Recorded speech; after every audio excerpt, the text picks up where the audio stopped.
Le SHED nous amène à rencontrer des personnalités captivantes et donc dans notre groupe sur la transition numérique, nous avions décidé d'interviewer Cédric O, le ministre en charge de ces questions, à Bercy, dans son bureau. Donc le principe du rendez-vous n'a pas été très compliqué à décrocher grâce à l'une de nos collègues du SHED qui était parlementaire et qui le connaissait. En revanche, la fixation du rendez-vous a pris un peu plus de temps. Donc après 2 reports bien compréhensibles, puisqu'il s'agissait, sans mauvais jeu de mots, d'un agenda de ministre, nous avons enfin décroché in extremis une date 2 semaines avant le départ de Cédric O du gouvernement. Nous avons obtenu une belle interview où Cédric O nous parlait des enjeux du numérique, la position de la France dans ce domaine, les enseignements du numérique, l'égalité homme-femme dans le domaine du numérique.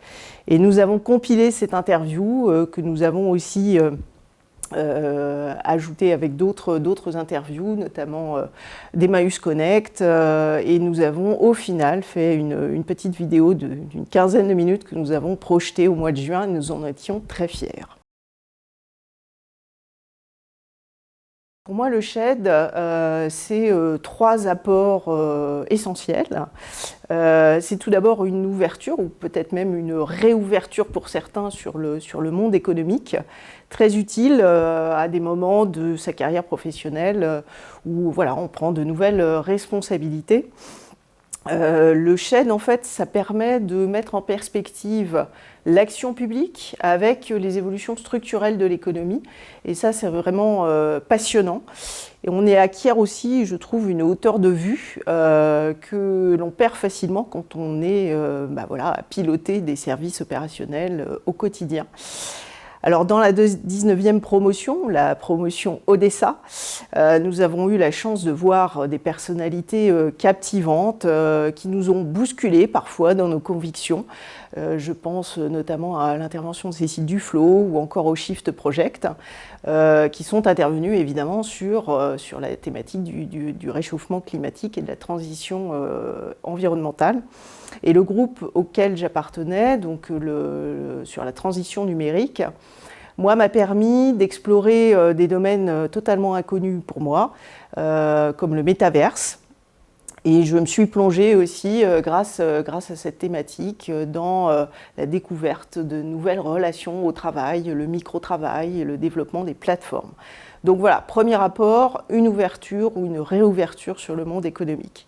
Deuxième apport, et c'est, je dirais, le cœur du SHED, c'est toute la richesse des contacts qui sont noués avec à la fois les intervenants et puis tous les collègues auditeurs.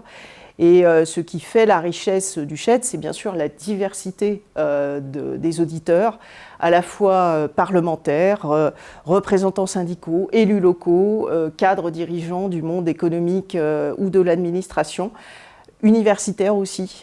Donc ça, c'est vraiment un atout. Et j'ai aussi pris conscience de l'image positive des ministères économiques et financiers auprès de nos collègues chédiens du milieu économique privé.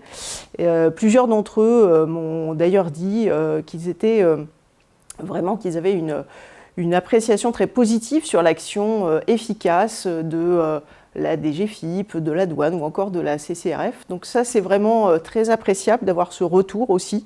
On sent que Bercy, c'est une marque qui vit et qui est reconnue. Donc ça, voilà, c'est aussi...